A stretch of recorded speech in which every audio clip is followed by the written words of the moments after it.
இன்னைக்கு மேகியில் ஒரு ஆம்லெட் செய்ய போகிறோம். அதுக்கு வந்து மேகி ஒரு பாக்கெட் போட்டுட்டு அது கூட கொடுத்துருக்குற டேஸ்ட் மேக்கரையும் சேர்த்து எப்பயும் மேகி செய்கிற மாதிரி செஞ்சு வச்சுக்கோங்க. இதில் ஒரு முட்டை சேர்த்துக்கலாம்.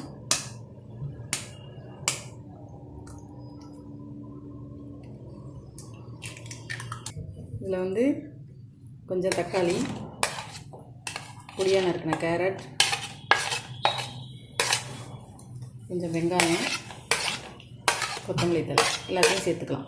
வச்சுக்கோங்க.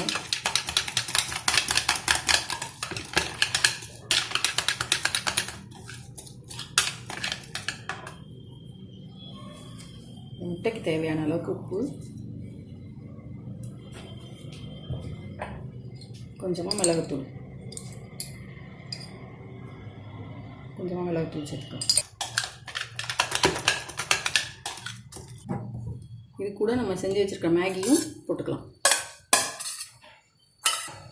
மேகியும் சேர்த்துட்டு நல்லா கலந்து விட்டுக்கலாம். நம்ம இப்போ மேகியும் முட்டையும் கலந்து வச்சுருக்கிறதுல ஒரு ஆம்லேட் போட்டுக்கலாம். பாருங்கள், இந்த மாதிரி நல்லா கலந்து வச்சுக்கணும்.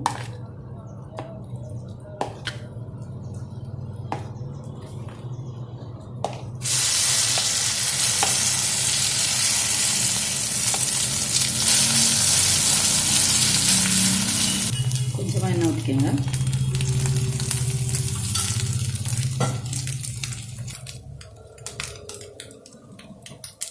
அதை கொஞ்சம் மெதுவாக திருப்பி போட்டுக்கலாம்.